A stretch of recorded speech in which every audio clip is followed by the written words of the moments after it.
Hi viewers, ഇന്ന് നമ്മൾ സംസാരിക്കാൻ പോകുന്നത് എന്താണ് ക്യൂറേറ്റീവ് പെറ്റീഷൻ എന്നുള്ളതാണ്. ക്യൂറേറ്റീവ് പെറ്റീഷൻ എന്ന് പറയുന്നത് സുപ്രീം കോടതിയിൽ ഒരു റിവ്യൂ പെറ്റീഷൻ എക്സ്ഹോസ്റ്റ് ചെയ്യപ്പെടുകയോ അല്ലെങ്കിൽ അത് ഡിസ്മിസ് ചെയ്യപ്പെടുകയോ ചെയ്യുന്ന സാഹചര്യത്തിൽ ഒരു പെറ്റീഷണർക്ക് അവൈലബിൾ ആയിട്ടുള്ള ഏറ്റവും അവസാനത്തെ റെമഡിയാണ് ക്യൂറേറ്റീവ് പെറ്റീഷൻ എന്ന് പറയുന്നത്. ക്യൂറേറ്റീവ് പെറ്റീഷൻ ഫയൽ ചെയ്യാൻ നമുക്ക് സാധിക്കുന്നത് ആർട്ടിക്കിൾ 137 അനുസരിച്ചിട്ടാണ്.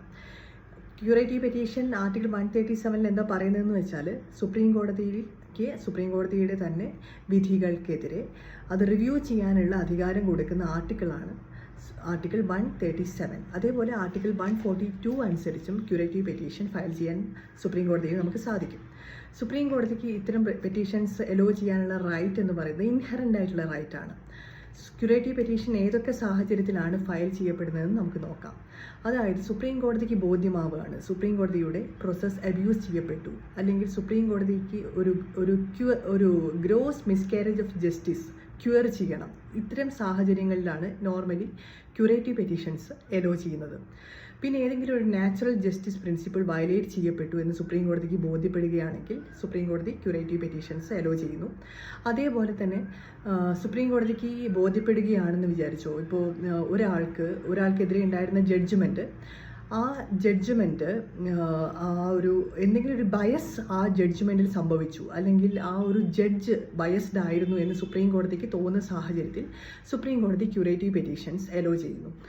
സുപ്രീം കോടതി സാധാരണഗതിയിൽ ഇത്തരം ക്യൂറേറ്റീവ് പെറ്റീഷൻ ഫയൽ ചെയ്യുന്നതിന് യാതൊരുവിധ ടൈം ലിമിറ്റും പ്രിസ്ക്രൈബ് ചെയ്തിട്ടില്ല. പിന്നെ സുപ്രീം കോടതി ഇത്തരം ക്യൂറേറ്റീവ് പെറ്റീഷൻസ് ഫയൽ ചെയ്യപ്പെടുന്നത് 3 ജഡ്ജ് ബെഞ്ച്, അതായത് 3 സീനിയർ ജഡ്ജിമാരുള്ള ബെഞ്ചിൻ്റെ മുമ്പിലാണ് ഈ ക്യൂറേറ്റീവ് പെറ്റീഷൻ ഫയൽ ചെയ്യപ്പെടുന്നത്. അതുകൂടാതെ ഈ ഇംപെൻഡ് ജഡ്ജ്മെൻറ്റ് ഏത് ജഡ്ജിമാരാണോ പാസ്സാക്കിയത് അവരും അവൈലബിൾ ആണെങ്കിൽ അവരുടെ കൂടി മുമ്പിലാണ് ഈ ക്യൂറേറ്റീവ് പെറ്റീഷൻ സർക്കുലേറ്റ് ചെയ്യപ്പെടുന്നത്. അപ്പോൾ ക്യൂറേറ്റീവ് പെറ്റീഷൻ ഫയൽ ചെയ്യുന്നതിന് മുമ്പ് മാൻഡേറ്ററി ആയിട്ട് പാലിക്കപ്പെടേണ്ട ഒരു കണ്ടീഷൻ എന്താണെന്ന് വെച്ച് കഴിഞ്ഞാൽ, അതിനു മുമ്പ് ഫയൽ ചെയ്യപ്പെട്ട റിവ്യൂ പെറ്റീഷനിൽ ഈ ക്യൂറേറ്റീവ് പെറ്റീഷനിൽ പറഞ്ഞിട്ടുള്ള എല്ലാവിധ ഗ്രൗണ്ടുകളും പെറ്റീഷണർ ഫയൽ ചെയ്യപ്പെടുകയും അത് ഡിസ്മിസ്ഡ് ബൈ സർക്കുലേഷൻ ആണെന്ന് ഒരു സീനിയർ അഡ്വക്കേറ്റിനെ കൊണ്ട് സർട്ടിഫൈ ചെയ്യിപ്പിച്ചിട്ടുമാണ് ക്യൂറേറ്റീവ് പെറ്റീഷൻ ഫയൽ ചെയ്യപ്പെടേണ്ടത്.